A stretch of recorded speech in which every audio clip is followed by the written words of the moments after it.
আর আমরা বলছি মীনাক্ষী দিকে জেতান, দীপশিতা দিকে জেতান, বিকাশ স্যারকে জেতান, মফিজুল ইসলাম সাহাজিকে জেতান, প্রিয়াঙ্কা বর্মনদের জেতান, শামসুর মল্লিকদের জেতান, বিশ্বজিৎ মাইতিকে জেতান। যেখানে যেখানে রাজ্যের খামচিহ্ন আছে এবং যেখানে যেখানে খামচিহ্ন সমর্থন নিয়ে কাস্তেহাতুড়ি থেকে সিংহ চিহ্ন থেকে এক কথায় বামেদের যারা আছে তাদেরকে জেতান। 1500 টাকা মাইনে নয়, ফ্যামিলি প্রতি একটা করে চাকরির ব্যবস্থা আমরা করব। তো একদিকে আপনাদের থাকছে 1500 টাকার ভাতা, অপরদিকে থাকছে কম করে 15,000 টাকা মাসে ইনকামের জায়গা। আপনারা ডিসাইড করুন কোনটা গ্রহণ করবেন। তৃণমূল চাকরি বোম উপহার দেবে না ভাঙনের মানুষকে তো গোলাপ ফুল উপহার দেবে? কংগ্রেসের জন্ম হচ্ছে বিজেপির গর্বে। আমার কথা নয় এটা, আমার কথা এটা নয়। এ কথাটা কদিন আগে সিলমোহর দিয়েছে বিজেপি রাজ্য সম্পাদক শ্রমিক ভট্টাচার্য মহাশয়, যে লেবার রুমে যদি ওনাদের বর্ষিয়ান নেতারা না থাকতো তাহলে তৃণমূল নামক দলটা হতোই না। দেবে না, চাকরি দিলে বোম বাঁধার লোক তো কমে যাবে। তৃণমূল চাকরি দেবে না, চাকরি দিলে তো মদ খাইয়ে হানাহানি করার লোক কমে যাবে। ফ্যামিলি ওয়ান জবের ব্যবস্থা আমরা করব, তবে আমরা ডবল ডবল চাকরির ভাই স্বপ্ন আপনাদের দেখাতে পারবো না। কদিন আগে দেখেছিলেন দিল্লিতে আরএসএস এর সদর দপ্তরে গাড়ি পার্কিং এর জায়গার প্রয়োজন হয়েছে। 200-250 বছরের মন্দিরকে ভেঙে উড়িয়ে দিয়ে ওরা পার্কিং করে নিয়েছে, কিন্তু ওরা বলে মন্দিরের জন্য আমরা লড়াই করছি। এদের স্বার্থের বাইরে একটু চলে না। যদি স্বার্থের প্রয়োজন হয় এই কবরস্থানটাকে প্রমোটিং করতে হবে, আমি যেটা দিয়ে আসলাম, ও দেখবেন রাতারাতি বুল্ডোজার দিয়ে ভেঙে চুড়ে জেসিবি মেশিন দিয়ে পাইলিং করে দিয়ে কবরস্থানের আর চিহ্ন রাখবে না। যদি মনে হয় ওইখানে ওই শ্মশানটি আছে আর ওদের প্রমোটিং এ অসুবিধা হচ্ছে, বা শ্মশান থাকার জন্য এখানকার যে প্রমোটিং করছে এখানকার ফ্ল্যাটটা দামে বিক্রি হবে না, দেখবেন রাত্রে কোনোদিন রাত্রে দেখবেন জেসিবি দিয়ে টোটাল শ্মশানের নাম চিহ্ন ধূলিসাৎ করে দেবে। এর বিরুদ্ধে তো লড়াই করতে হবে ভাই।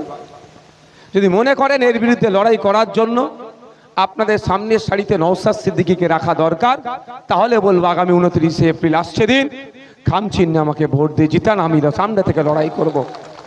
এই ওয়েটল্যান্ডের নামে যেভাবে অনাচার হচ্ছে, ওয়েটল্যান্ডের নামে যেভাবে স্থানীয় যারা বাসিন্দা তাদেরকে যেভাবে শোষণ করা হচ্ছে, এর থেকে মুক্তি পাওয়ার কথা বারবার বলেন। আমি আমার পরিসরে লড়াই করে যাচ্ছি, এতক্ষণ আইনসভার মধ্যে লড়াই করেছিলাম, ইভেন আমি নিজে এফআইআর করেছি বিধায়ক হিসাবে, কিন্তু দুর্ভাগ্য প্রশাসন কঠোর ব্যবস্থা নেয়নি। সেই জন্য আমি দ্বিতীয় পন্থা হচ্ছে আইনের দ্বারস্থ হওয়া। তা আইনের দ্বারস্থ হচ্ছি এখানকার মানুষজনকে সাথে নিয়ে। তাই অনুরোধ করব, আসুন আমাদের সাথ দিন। আমি জানি এই গ্রামে বেশ কয়েকটা দিন ধরে সন্ত্রাসের আবহ তৈরি করছে, অনেকে সেখানে পৌঁছাতে পারছে না, আসার ইচ্ছা হলেও এমন সন্ত্রাসের পরিবেশ তৈরি করেছে ভয় আসতে পারছে না। তবে আমি এতটুকু কথা বলবো, আপনার মনের মধ্যে যে ভয়টা ঢুকানো হচ্ছে ওটাই দুর্বৃত্তদের প্রধান অস্ত্র। যদি আপনি আপনার মনের ভয়কে উপেক্ষা করতে পারেন, দেখবেন এই সমাজ বিরোধীগুলো কোথায় যাবে, পালাবার পথ পাবে না। যোগদান এক্স্যাক্ট কত করেছে আমি বলতে পারছি না। তৃণমূল কংগ্রেসের দলকে প্রত্যাখ্যান করে আইএসএফ এর নীতি আদর্শকে আঁকড়ে ধরে আজকে যোগদান করেছে। এরা কথা দিয়েছে বিগত পঞ্চায়েত বিভিন্ন নির্বাচনে এদেরকে শুধু খারাপ কাজে ব্যবহার করা হয়, ডেভেলপমেন্টের নামে এদেরকে শুধু বলি দেওয়া হয়। তাই আমরা আইএসএফ এর আদর্শকে পছন্দ করেছি। টেস্ট করাটা স্বাভাবিক ব্যাপার, আমাদের ডেমোক্রেটিক রাইট। অন্যায়ভাবে তো সাপ্লিমেন্টারি লিস্ট যেটা তৈরি হচ্ছে অন্যায়ভাবে ডিলিট করা হয়েছে। পিতা আর 2002 এর ভোটার এসআইআর লিস্ট দিয়ে পুত্র কন্যা পাস হয়ে গেল, অর্থাৎ বৈধ ভোটার হলো, সেই পিতাই আবার অবৈধ থেকে গেল বা ডিলিট হয়ে গেল। এটা নাটক হচ্ছে। নির্বাচন কমিশনকে ইনশিওর করতে হবে। আমরা সুপ্রিম কোর্টে মামলা করেছি, কিন্তু পশ্চিমবাংলা সরকার এখনো পর্যন্ত সুপ্রিম কোর্টে মামলা করেনি। পশ্চিমবাংলা সরকার কি চাইছে? এই নির্বাচনকে সে বাইনারি পলিটিক্স করতে চাইছে। নির্বাচন কমিশন যদি এখনো সজাগ না হয় তাহলে কিন্তু আগামী দিনে বৃহত্তর আন্দোলন হবে গণতান্ত্রিক পক্ষে। আমরা যখন খসড়া তালিকা দেখলাম তখন মতুয়া সমাজের মানুষের হেভি অংশে নাম কাটা গিয়েছিল, আর সাপ্লিমেন্টারি লিস্টে দেখছি ইচ্ছাকৃতভাবে ক্ষমতার অপব্যবহার করে সংখ্যালঘু মুসলমানদের নাম কাটা হচ্ছে। এই অন্যায় আমরা মেনে নেব না। এই অন্যায়ের বিরুদ্ধে মাঠে ময়দানে গণতান্ত্রিক প্রক্রিয়াতে লড়াই হবে। এই অন্যায়ের বিরুদ্ধে আইন আদালত আইনি লড়াই চলবে। 1,500 টাকা দিচ্ছে, পার ডে 50 টাকা। এবার বলুন, আপনি শিক্ষিত বেকার, 1 কোটি অ্যাপ্লিকেশন করেছে, পেয়েছে কত? 1010 না কত পেয়েছে? তারও কম পেয়েছে, কিন্তু অ্যাপ্লিকেশন করেছে। এইদিকে বলছে এখানে বেকারত্ব নাই, 2 কোটি চাকরি দিয়েছে, 2 কোটি চাকরির গল্প শোনাচ্ছে, কিন্তু অ্যাপ্লিকেশন করছে 1 কোটি মানুষ। তাহলে বাংলায় বেকারত্বের কোন জায়গায় পৌঁছেছে? আকাশ সাহেব বুঝে গিয়েছেন তার পায়ের নিচে মাটি নাই, ভাঙড়ের মানুষ নটোরিয়াস ক্রিমিনালকে গ্রহণ করবে না। সেই জন্য তিনি তার দলের লোকেদেরকে দিয়ে ওখানে বোমা, গুলি, বন্দুক মজুত করছে আমাদের উপরে হিংসা করার জন্য। নির্বাচন কমিশনের কাজ হবে এটাকে ইনশিওর করা, মানুষ যাতে তার মতামতটা ঠিকভাবে দিতে পারে। আমি একটা নাম বলছি, শওকত সাহেবের সাথে খুব ঘোরাঘুরি করতো, বড় বড় দাপাদাপি করতো চালতাবেরিয়ার নেতা ওহিদুল ইসলাম সাহেব এখন কোথায়? বোমের ওই দিনকে যে বোম তৈরি করছিল গণতন্ত্রকে বিপন্ন করার জন্য, ওই বোমের আঘাতে তিনি অসুস্থ হয়ে পড়েননি তো? একটু খোঁজ নিয়ে দেখুন, তাকে দেখা যাচ্ছে না কেন? তাকে ধরা পড়লে শওকত সাহেব বা কারা কারা আছে যুক্ত সব জানা যাবে। ইভেন ওই লাশগুলোকে তুলে যে অ্যাম্বুলেন্সে করে নিয়ে গেছে, সে অ্যাম্বুলেন্সের চালকও গ্রেফতার হয়েছে। সেখান থেকে খবর পাচ্ছিলাম এনআইএ এসেছে। এনআইএ কি শওকত সাহেব বা জড়িয়ে আছে বলে কি তারা চুপ করে গেল? তাহলে কোনো না কোনো জায়গায় তাহলে সে বিজেপি তৃণমূলের সেটিং তো উঠে আসছে। তারপরে বলবো ভাঙড়ের মাটি শক্ত ঘাঁটি, ভাঙড়ের মানুষ সবসময় স্রোতের বিপক্ষে চলে, বোম গুলি দিয়ে ভাঙড়ের মানুষকে ভয় দেখাতে পারবে না। দেখুন, আমি তো সবসময় শান্তিপূর্ণ নির্বাচনের পক্ষে ছিলাম, আছি, থাকবো। শান্তিপূর্ণ নির্বাচন করানো আমার দায়িত্ব নয়, নির্বাচন কমিশনের দায়িত্ব। শুধু প্রেস করে বলে দিলে হবে না, নির্বাচন কমিশনকে যথাযথ দায়িত্ব নিয়ে শান্তিপূর্ণ নির্বাচন করাতে হবে, নাহলে জবাব আমরা নির্বাচন কমিশনকে দেবো।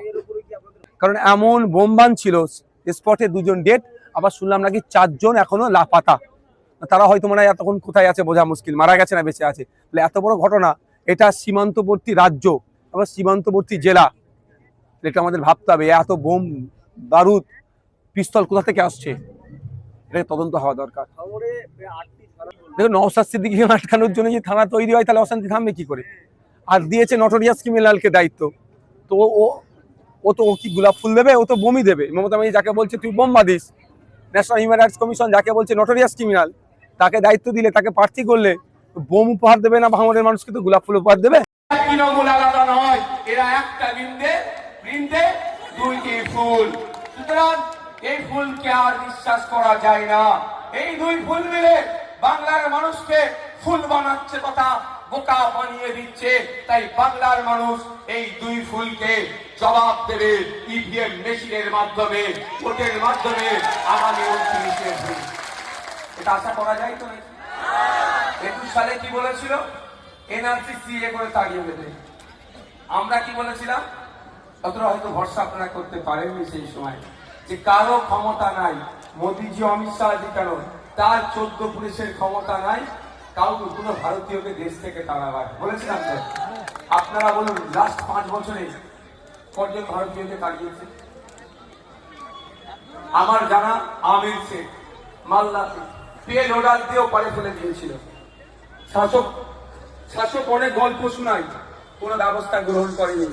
আমি যেদিন ওই আমির শেখের বাড়িতে পৌঁছেছিলাম, তার পরের দিনে দেখছি আমির শেখের পরিবারকে নিয়ে কলকাতা হাইকোর্টে মামলা করতে আসছে শাসক। বুঝতে পেরেছেন? চাপটা তৈরি হয়েছিল বলে তো। আজকে যদি একটা বিধায়ক না থাকতো, বুলডোজার চালাতো বিজেপি তৃণমূল মিলে। এরকম জানিয়ে রাখছেন, জেনে রাখুন, একটা বিধায়ক মিলে ওদের 293টাকে হেলিয়ে রাখছি আমরা। জানিয়ে দিতে চাই, আমি যেদিনকে গিয়েছিলাম তার 1 সপ্তাহের মধ্যে আমির শেখ কিন্তু বাড়িতে ফিরে এসেছিল। এটা ভাঙড়ের বিধায়কের ক্রেডিট, ভাঙড়ের মানুষের ক্রেডিট। যত রকম